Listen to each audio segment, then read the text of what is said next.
This thing we call love been tearing me up. This pain inside my chest, it hadn't left me yet. And I love to leave us, but I can't get away from this thing we call love. This thing we call love. Hailing from Valdosta, Georgia, and raised in Boseyour City, Louisiana, Garrett Jacobs stole hearts on American Idol Season 16 with soulful renditions like It's a Man's World, reaching the top 40. Now 25 and based in Nashville, he's signed with Sony Music Publishing and CAA, cementing his rising star status in country music. With hits like The Healing, Just Like You, number 5 on CMT's 12-pack, Already Ready, Downhill, and Young Love, Garrett's heartfelt vocals and southern roots shine. His newest tune, just released, This Thing We Call Love, is destined to be a hit. Catch him lighting up stages, like his recent gig at Nashville's Analog. Now here's the Trout with his exclusive interview with Garrett Jacobs. But it's still in my blood, this thing we call love.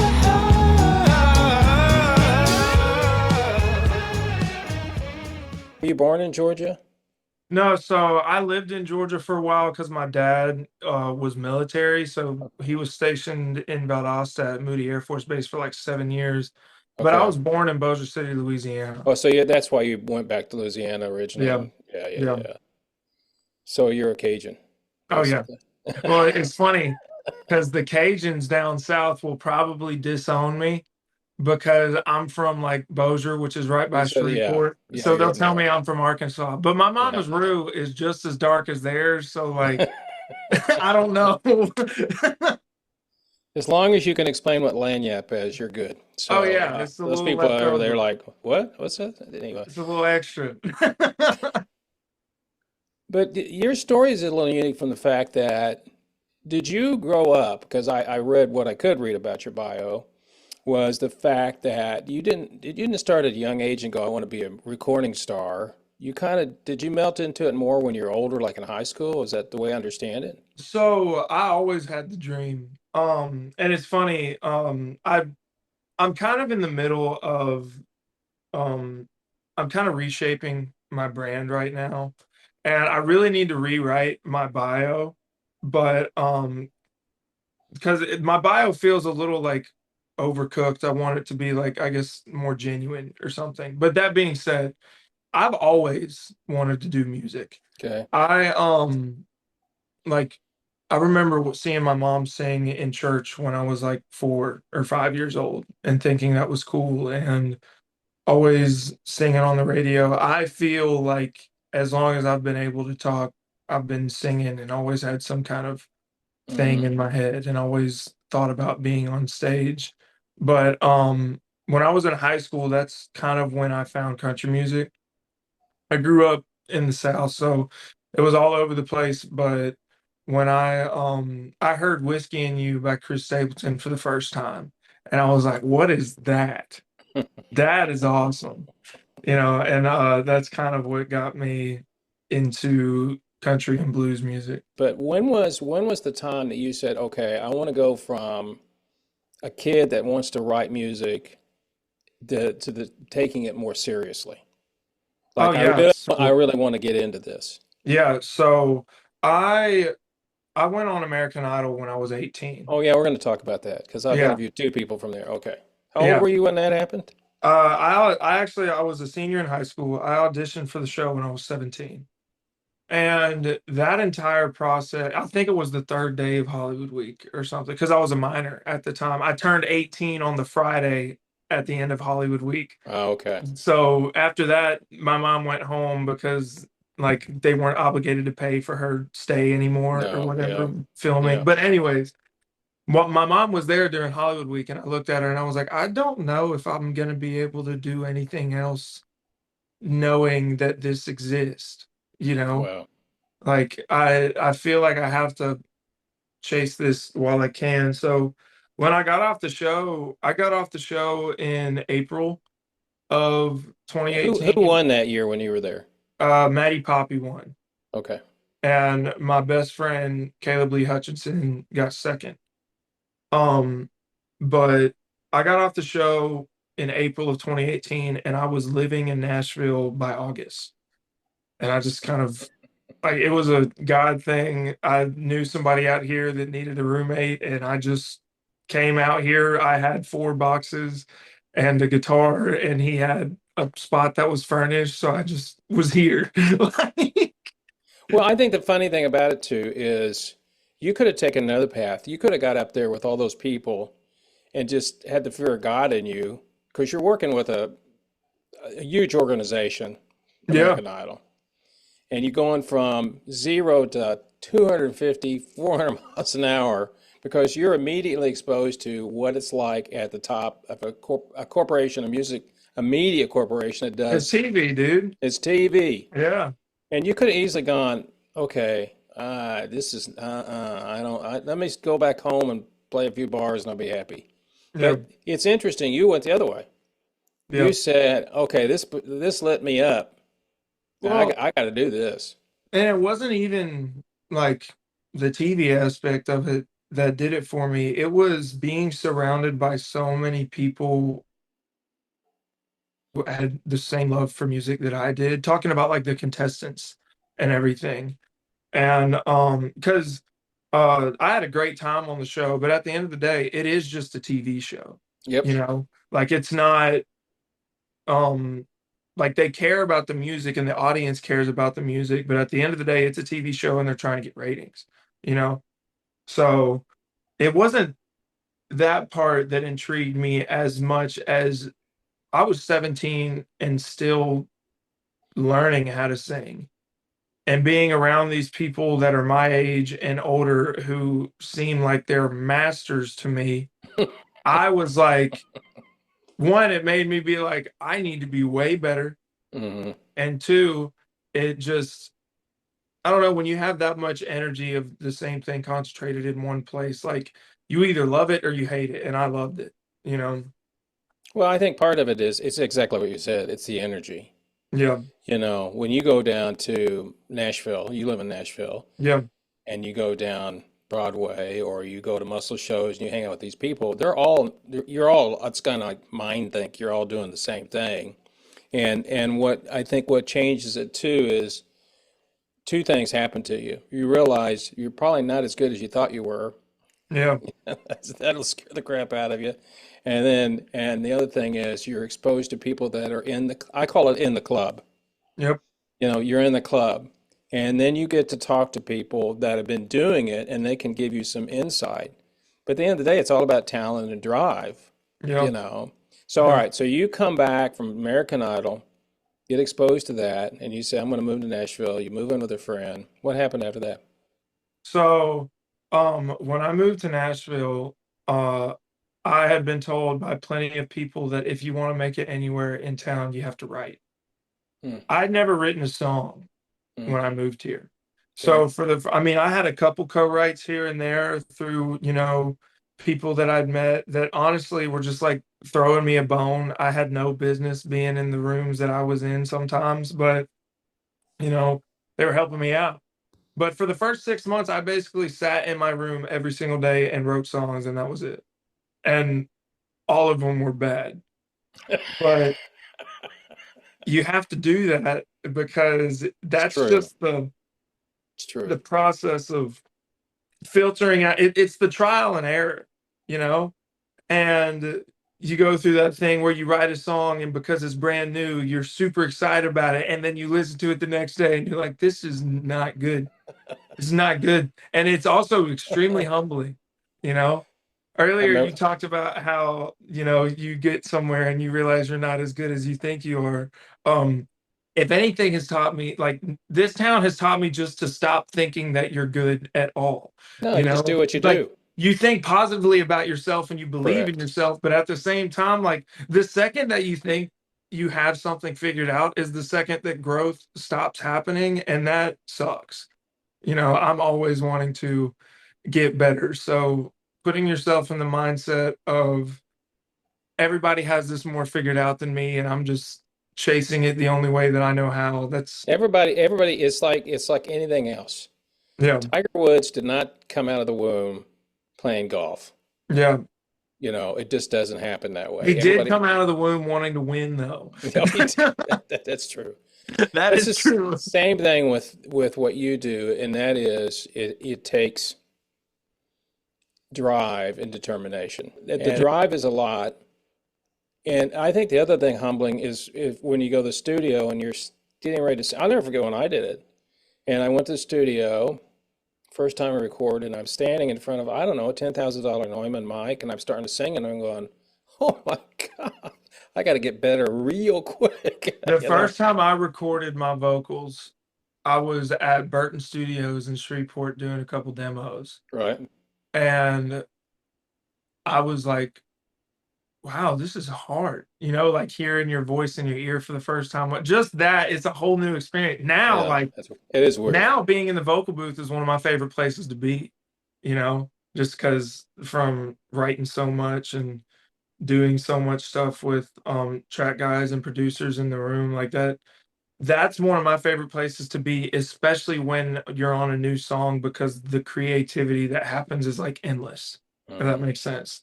And I just love that flow. But anyways, Well, and the other thing that's weird about it is you got to get used to hearing your voice the way yeah, people hear your voice. yeah, Because the first time you hear it, you're like, "Who's that singing?" That's you. It's like, well, why does it sound like that? Because it's not in your head. You're doing it, and I have you have to get over that. Okay, so you started writing. When was the next break or something that happened to you that kind of drove you? yeah, I need to keep driving down this road. yeah, for sure. So I started writing, and then through a couple co-writes I'd written a couple songs, and we decided to start putting them out. So I started putting out my own singles, and they were more of a pop country vibe, mainly because I was still figuring out who I was as an artist. Hmm. And so I was just, feeling it out and just putting things out there, um, just to make myself known in town and after Idol and everything. And I had a song called Just Like You, and we made a music video for it. It ended up getting on CMT, and like I it think I did saw that. decently I read well. about it. Yeah. Yeah, it did decently well. And just for a couple years there, I was just grinding, chasing the thing that I thought Nashville was, you know? And then I'm going to skip a little bit because fast forward to now, I realized like I did that for, I don't know, 12, 15 singles or something. Oh And the wow. music was growing and progressing the entire time. But I realized, one day I sat down and I asked myself, like, why are you making the kind of music that you're making? And I realized it was because, I liked it, but I was doing it because I thought it's what people wanted, you know? And I thought that's what, was going to get me to the next step in Yep. town or whatever. And I wasn't necessarily worrying about making music that I thought was cool. But if you look at all the greats and everything, they find originality because they're not trying to do something that already exists, you know? So 100% correct. I 100% correct. started wanting to make music like what I grew up listening to, which was like Bill Withers and Sam Cooke and Chris Stapleton, even with a little bit of Ronnie Millsap. And just I grew up listening to a bunch of different kinds of blues and soul influenced music, and it was not coming through in my project. And I was just tired of making music that sounded like it was made on a computer. So I just started basically. It's funny. I signed a publishing deal at Sony Music Publishing in 2021. And for the first 3 years of that, I was mainly chasing cuts, Mm, because I was thinking, if I can get a number one song on a different artist, it'll help my artist career. sure. And Yep. also, it would be awesome to not be broke, you know? Yeah, that is kind of important. Yeah. Yeah. Yeah. But then I realized that wasn't working and that was really hard. So I just started using my demo budget to basically find my own sound. with studio musicians. And through that process, Sony Publishing started realizing like, hey, you're doing something kind of cool. We want to, facilitate it. Hmm. And I started working with Chelsea Kent over there, and she's the one that introduced me to Hmm. Rob McNally, and he started producing my stuff. And now we're where we are now, where I'm recording my first ever full album and doing it with studio musicians. And I actually feel like a real artist for the first time. You know, I moved here and I was trying to figure everything out, and I was green and I was growing and just learning and soaking up everything. And now I feel like for the first time, I'm taking all of that in and trying to apply it to make something that has never been there before. Everybody's influenced by somebody. Yeah. And you could be original, but that amalgamation of people that you mentioned to me earlier, those all have influences on you. Yep. And I love and it's funny, I like pointing them out to people. Yeah. So I was interviewed a great blues guitarist a couple 3 months ago, and she came into town doing a gig, and she's a mostly slide guitar player. Oh, And she wow. got off stage, and I went over and talked to her, and I said, I heard something there. And she goes, what? I said, I heard a Johnny Winter lick. Yep. And she just smiled. She goes, yeah. I mean, and I was listening to another blues artist, and I said, Freddie King, right? And he goes, yeah, yeah. So it's even though you're trying to find your own way, you can't help but be Well, influenced by all that. and I think the great thing, trying to hide it is dumb. I think the greatest thing you can do is give it a little nod in your Yeah. music, like with a lick or something. For example, I've got a song on the record coming out called Devil's Two Step. And it is inspired by, like, in country music, there used to be so many story songs. Oh yeah. And I've always loved Life in the Fast Lane by the Eagles, Hmm. you know? So that song, I got together with my buddy Rusty Kelly, and we wrote a song about um, a guy and a girl, and we wrote this story around them, kind of like Life in the Fast Lane. And to give a nod to that in the production, Rob laid down some sick harmony parts on the guitar like the Eagles would do in the chorus. Hmm. And it's just it I love doing that because it feels like you're honoring where something came from, if that Yeah. makes sense. Yes. And the one thing I do know, and you probably figured this out on your own since you've been with them for a while, no record label spends a penny on somebody they don't think's going to do anything. Do they? Yeah. Just don't. And it Yeah. is a risk. But I also, what I like about your story is so many of the A&R people now, I think they just watch TikTok. You Oh, they know, do for sure. Well, and to be clear, like I'm not with a label. no, I know Yeah. that, but I know who's helping you do Yeah. this album. Yeah. So somebody's helping you, and they're not. Mhm. Nobody does that just because Oh, I think he needs a break. No, that's Yeah. not the way it works. This is a business. Yeah. The people at Sony Music As Hub, you said it earlier, they've been awesome, dude. Yeah. and then you get to go out because that's the other thing too. When somebody, there's two parts to it to me. You can be yourself, but you also know you owe them for helping you. So Mhm. that's part of it too. So you're going to try to do what you do anyway, but you're not sitting around worrying about, okay, and we got 5 more minutes in studio. Okay, that's it. We got to get out of here today. Can't afford to go because you're paying for it. Yeah. Now it's a whole different ball game. All right, so you've been working on it. Have you got all of it finished? Have you done it? So Finished? we've got the first four, we've got eight recorded so far. Okay. And of those eight, three are out already. The fourth one is coming out in, It's one I of them want to fool's say, gold. It's one of them fool's yeah, gold. Is Fool's that, Gold that just is that came the out last okay. Friday. Okay. And yeah, so off the project so far we have Crazy's Going Around, Wishing Well, and Fool's Gold. My next single is called This Thing We Call Love. And then 2 weeks ago, we just got back in studio and cut four more, and we're gonna string those out after. And then I think we're gonna start packaging stuff together at the beginning of the year. But because of I wish that I could just drop them all at the same time, like Kendrick Lamar or something, but I'm not Yeah. him, you know? Well, And and everybody, let me tell you, even big names, uh, they all say the same thing. We all say the same thing. I'm going to go do an album. But they don't usually drop an album. They drop one song off the album, and then a month later, 2 months later, because I remember, I'm trying to remember who it was that said this, very famous artist. He said, everybody watches series. They want to hear a TV show, but they don't want to listen to the whole series at one time.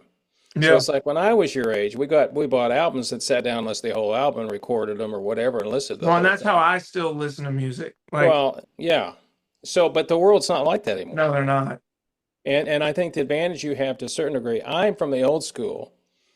Somebody like that, you grew up in the, streaming world, you already know how it works, Mhm. you know, and it's like, okay, but you also know, like you said, you become popular, but at the other end of the day, you're not going to make any money off streaming. No. You're only going to get known, but then you got to go on tour to make money. And that's all I want to do. Yeah, That the entire reason I'm doing this and everything in my whole marketing strategy and everything that I'm like putting my foot forward in, I am just trying to like find my audience and the people that enjoy like the music and me and what I stand for so that then I can go out and play shows.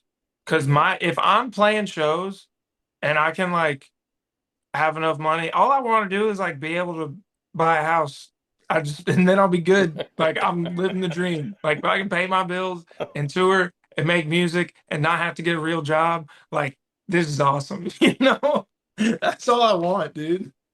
and it's not a big ask. Some people want to play, sell out 50,000, 20,000 people arenas or whatever it is, which Yeah. is great too. But as you go up in that food chain, the more headaches become because Well, the logistics and all that costs more money and all that stuff. But here, I did notice though that you still go out, and I assume you still do. I saw it, I think, on Instagram. You just go out and do you do a lot of stuff where you just go out and sit down, bring your guitar and sing? And I yeah. couldn't tell if somebody else. Yeah, that's No, I pretty. do it all myself. I like that. I do it all myself. And now when you're talking about big venues and everything, like it would be cool to do that, you Oh, know? And sure. I'm just Yeah. seeing if that's written in if that's what God has written in the cards for me. But I don't think that you get there without worrying about the first steps, you know, first. If you're sitting there dreaming about that and you're wanting somebody to push a button for you and you're wanting to sign the deal that's gonna, you know, put you in the rooms with the writers to get you the number one song, Yeah. to get on the radio, like that's just plug and play. Yeah.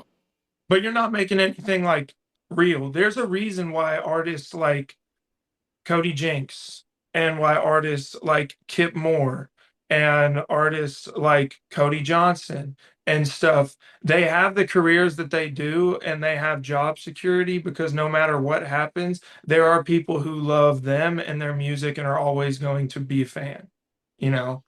And that's what I'm interested in creating. I don't want to just be on the radio so that I could say I had a number one Yeah. song and feel like I'm at the top. Like I don't care about that. You know, I believe we're put on earth to like genuinely connect with people and add something to their lives. So And it's true. Um, there's nothing better than playing out. It doesn't matter whether there's 100 people or 10,000 people. yeah, It's just more people, and people appreciating your music. And as you're building up your career, and it's very rare that you find people that have got up to the top, so to speak, that have not paid their dues along their way. It's yeah, just, and it's like, oh, overnight sensation. Yeah, I've been doing it 10 years. yeah. Or, that's typical what everybody I'll I've been talk to. working my whole life to be an overnight success. Yeah.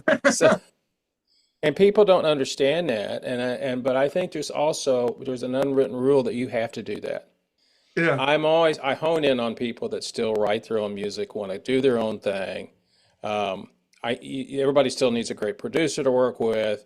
There's nothing wrong with bringing in musicians. I mean, when my first album I recorded in '94, I my producer and I were co-produced. He was the engineer of the studio. I said, I'm just going to hire studio people. He knew the great people to hire. Yeah. And that way, if it works, if the chemistry's there, it works. If it doesn't, you just get somebody else. Yeah. And like you're doing, like I did, you're the boss.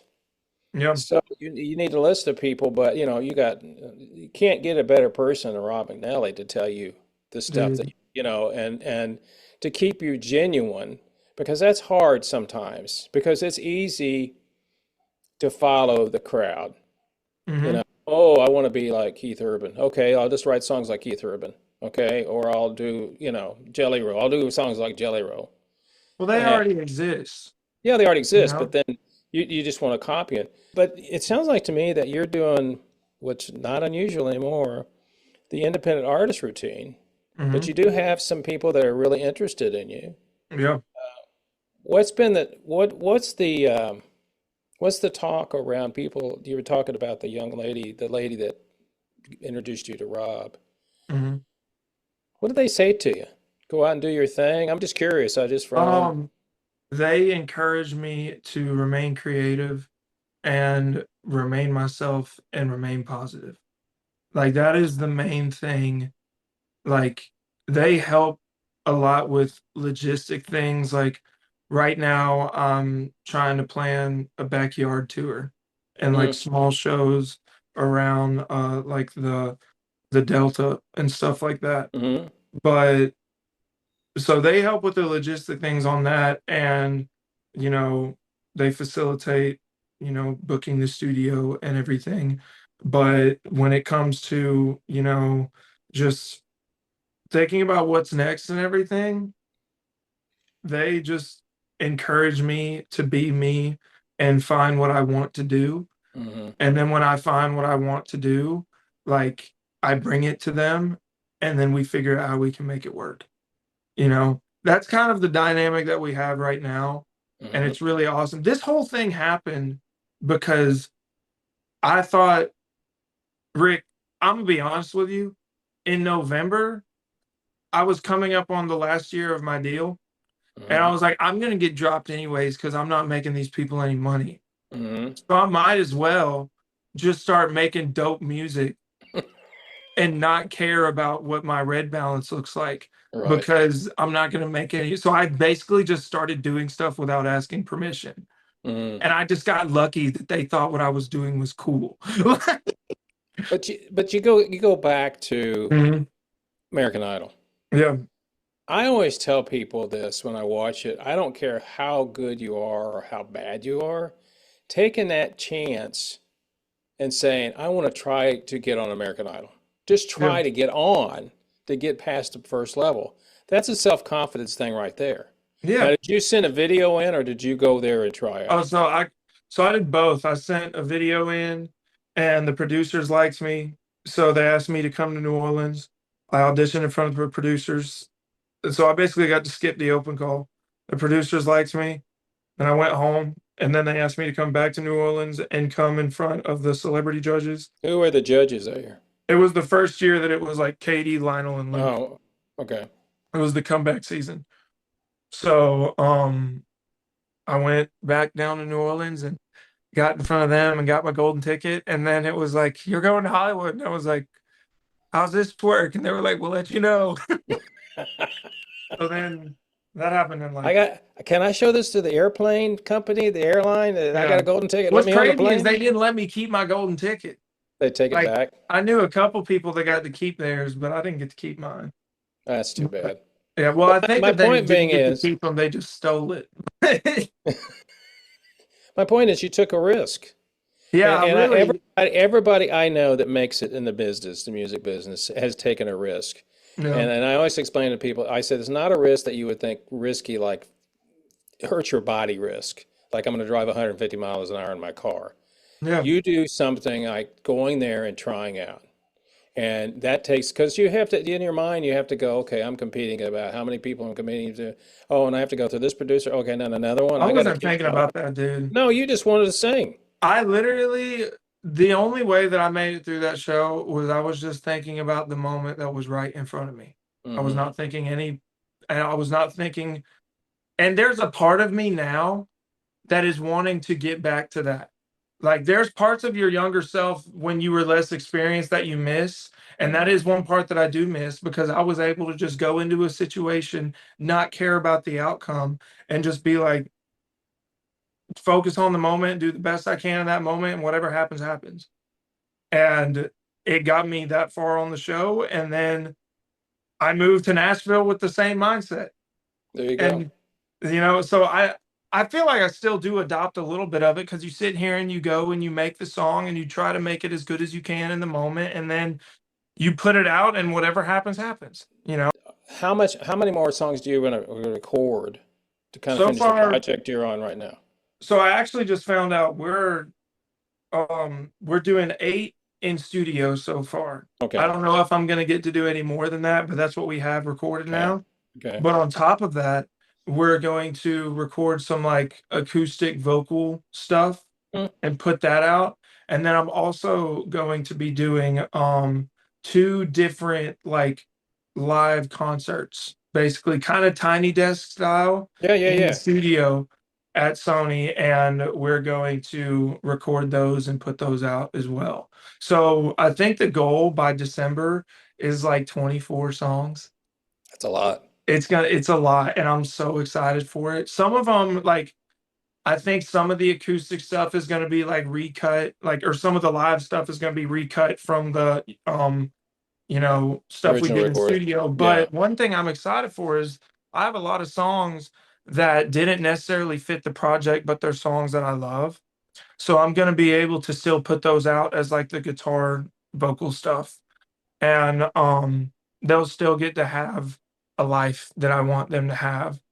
Um so I'm very excited just to be able to put a bunch of music. So the next gig, it hasn't even been announced yet, but August 31st, I'm going down to Monroe, Louisiana, because um the Duck Dynasty people are putting on like basically a celebration of life for Phil Robertson, Yeah. and they want me to play at it.